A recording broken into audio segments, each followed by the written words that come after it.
Well, thanks for coming. I know most of you came to see the Christmas tree and not listen to me, but that's okay. Walter said he paid everybody to come. Thank you, Walter. You're a great friend. Oops, wrong folder. So I have two new arrangements that I'm going to play, but not right away.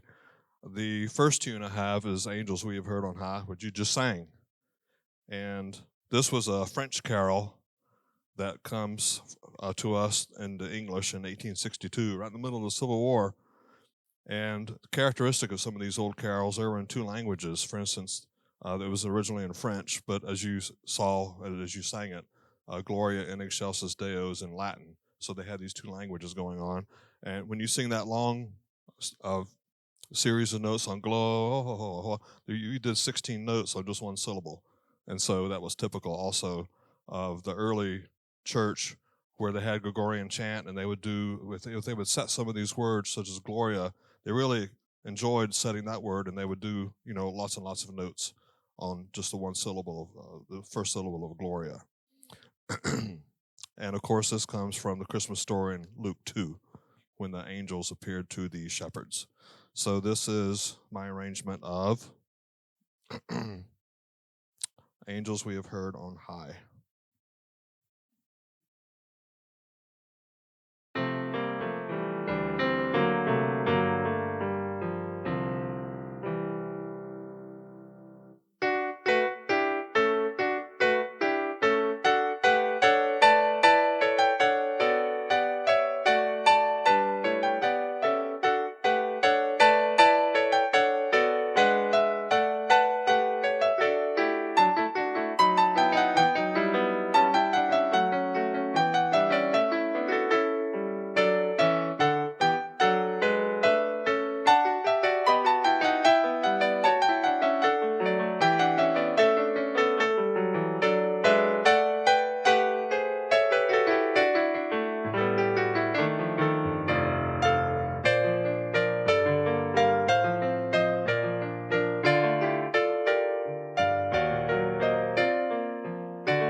Thank you very much.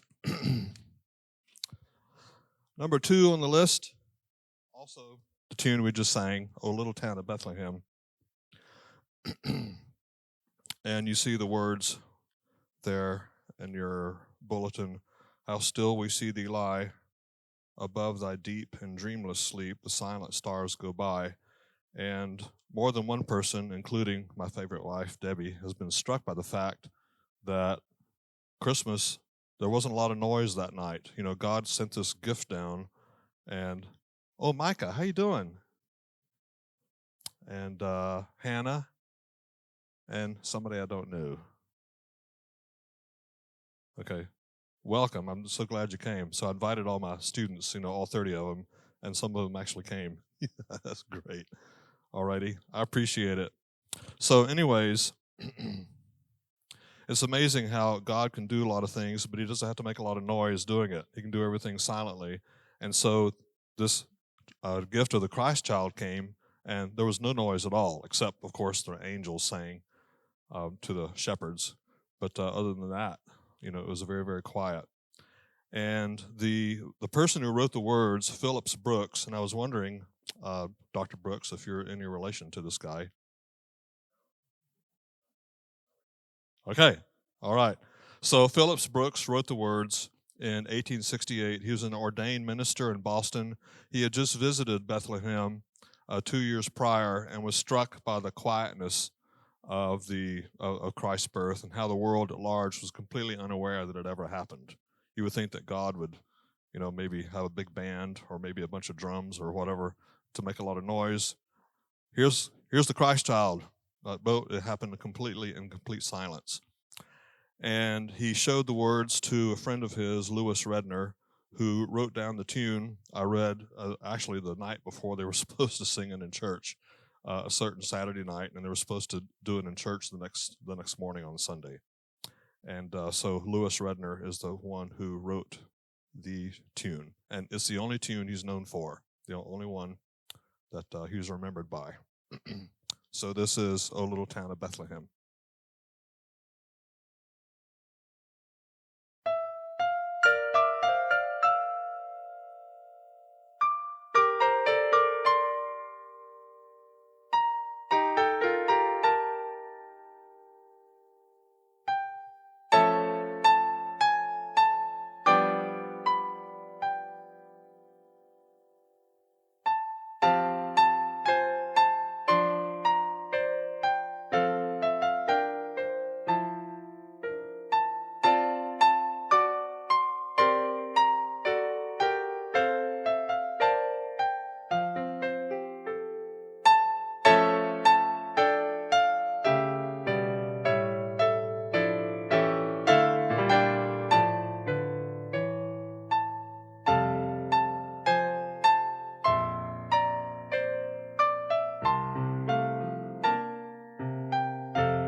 Thank you.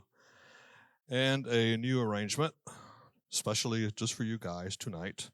You might know this old tune, Lo How a Rose Are Blooming.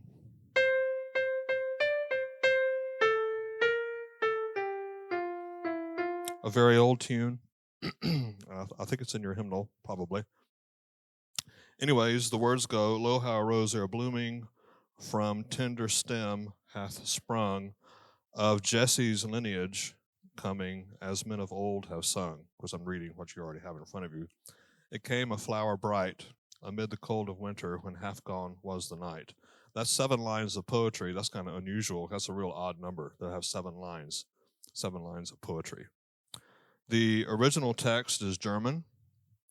It was translated into English by Theodore Baker, an American who was the compiler of the big, huge Baker's Biographical Dictionary of Musicians. So people who do graduate work in music eventually have to deal with this big, huge book that has, a couple of thousand pages.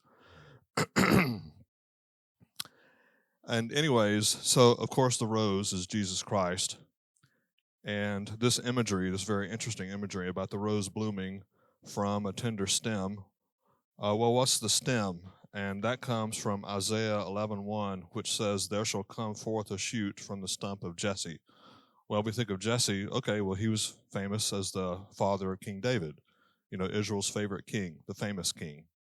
And so David, at least in a worldly sense, was the descendant of Jesus Christ. Of course, Jesus Christ wasn't anybody's descendant, but as from a human standpoint, we trace David on down to, and then through Joseph and down to Jesus Christ.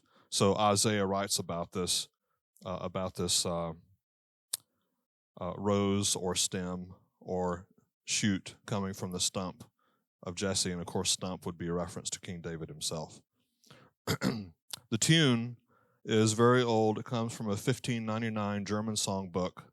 It was harmonized and made popular by a Renaissance composer named Michael Pretorius.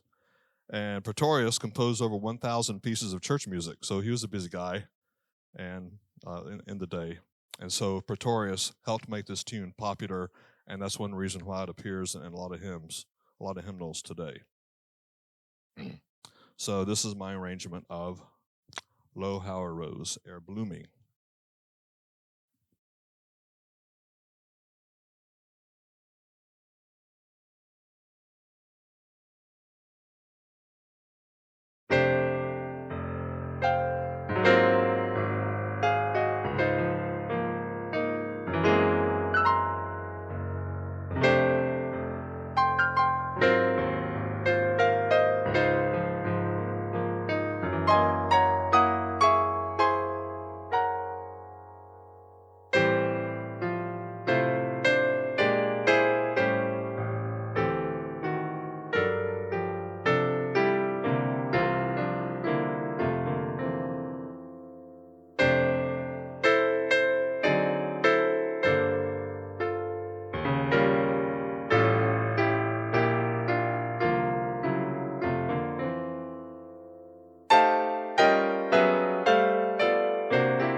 Thank you very much. Is it loud enough out there? Okay, good. All right. I like loud. But anyways. All right. And a tune that you may not know, I didn't know it until just a few years ago. Gail and Tommy, it's in our hymnal in church. It's called On This Day Earth Shall Ring. The Latin title is Personet Hodie, which doesn't mean anything unless you know Latin. But it's a cool tune. It's kind of a strange tune, so you'll hear it very plainly at the beginning. So it goes... and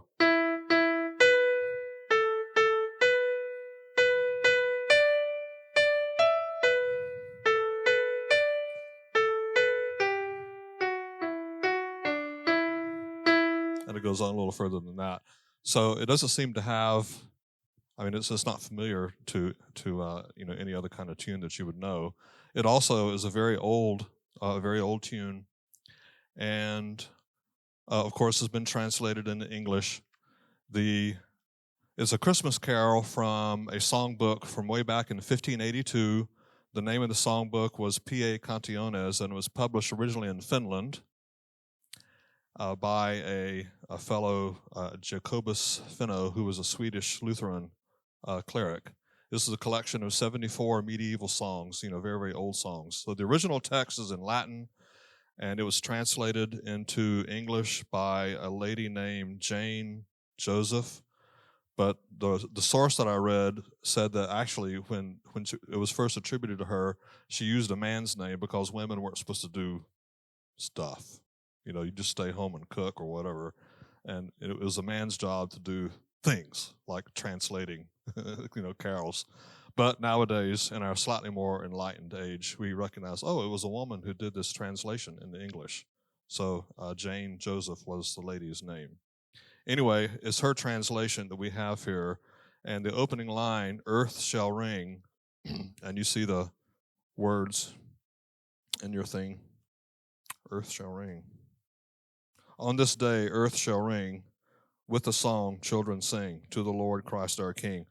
Well, and of course, why shouldn't the earth ring when this great gift, the Savior, Jesus Christ, is going to save potentially everybody in the world? So this great gift is given. And so this idea, this imagery of the earth ringing with what God has done for us, gave me the idea to put some bell effects. So at the very beginning of my arrangement, I have a short bell effect. And then in the middle, as I come out of the quiet section, there's more bells. And then there's further bells at the very, very end. So I'm trying to help the earth ring a little bit with my bell effects. So this is my arrangement of Personet Hodie, or On This Day, Earth Shall Ring.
Thank you. Did you hear bells at the end?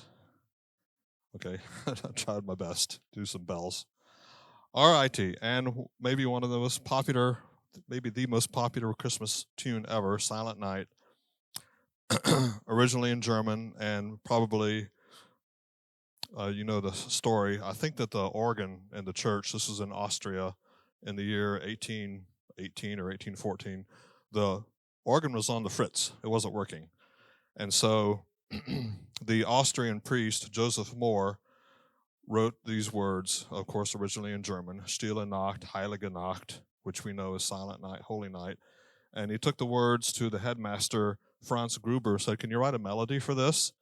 And so Franz says, "Yeah, I can." And so they did that, and it was first performed on a guitar. And so we had guitars in church 200 years ago.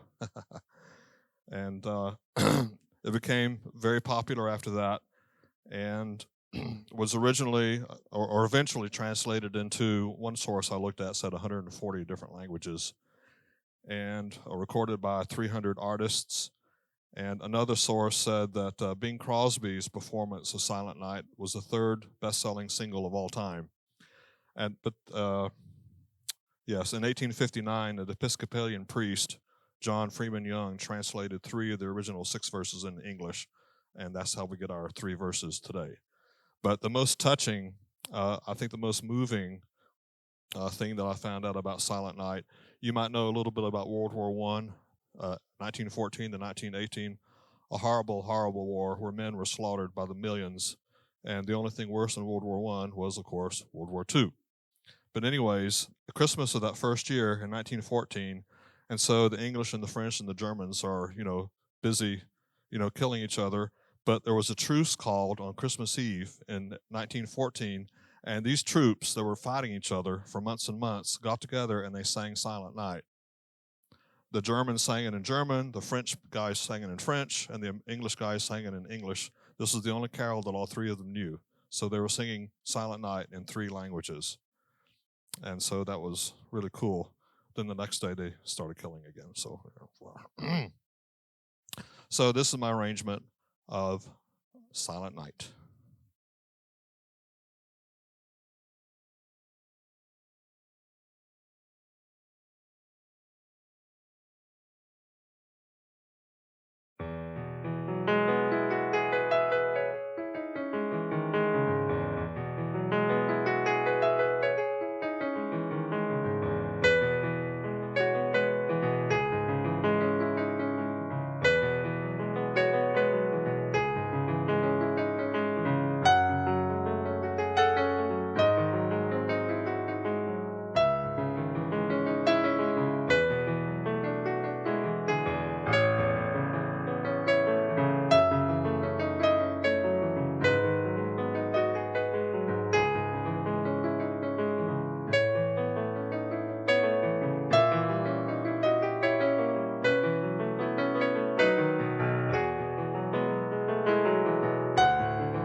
Thank you. Now, this last piece is not really a Christmas tune, but Debbie once again had a good idea. And I don't usually listen to her good ideas, but I decided maybe I should this once. She said, "Why don't you do your arrangement of He Lives?" Well, that's an Easter song. Yeah, but it doesn't Christmas point to Easter? It does. I mean, we hear the stories, and people mention that over the manger there's a shadow of a cross, because that's exactly why Christ came. It's kind of it's dark and negative to think about that this innocent young baby came to be killed on a cross, but that's why he came. And so Greg and Kevin thought it was an okay idea, so here we go. We're gonna do Easter, but Christmas points to Easter, and so we're gonna do this piece, He Lives, and words and music both written by Alfred Ackley in 1933. He was from Philadelphia. He was very talented musically, and actually went to London and studied music, and was supposed to become possibly a great composer, but instead he became a Presbyterian minister in 1914. He pastored several churches. The background of this story is so common in hymns that there's some kind of crisis or unique marked event that leads to the composition of these tunes, to these hymns. So in 1932, he was trying to witness to a Jewish man, and the Jewish guy kept on saying, "Why should I worship a dead Jew? Why? Why?" And he kept on saying it over and over again. "Why should I worship a dead Jew? Why should I worship a dead Jew?" And Ackley was really bothered by this, and finally his wife said, "Why don't you write a song to show what the true meaning is?" And so, of course, we don't worship a dead Jew, we worship a risen Christ.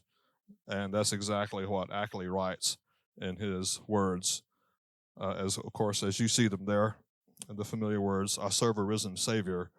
To the Jewish man, he said, "Why should I worship, a dead Jew?" Well, we don't. We serve a risen Savior. He's in the world today. And the chorus affirms that Christ lives. And he lives to impart salvation. And we know he lives because he lives in our hearts. And so that is the short story about the composition of this tune. Actually, another funny thing that I read was that after he was trying to witness to this Jewish man, he woke up one morning and there was a famous liberal preacher on, and the preacher was saying, "It doesn't really matter to me if Jesus is really alive or not. He could be rotting in the grave somewhere, but his truth marches on." And Ackley got really angry and he said, "It's a lie." And he was so mad, he got up, he picked up the radio and he threw it across the room. And I didn't know ordained people would throw radios across the room, but apparently that's what he did. And then that's what his wife said, "You need to write a song to proclaim to the world the true nature of the risen Christ." So that's this tune, He Lives, and this is my arrangement of it.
Thank you for listening, and that is all that I have.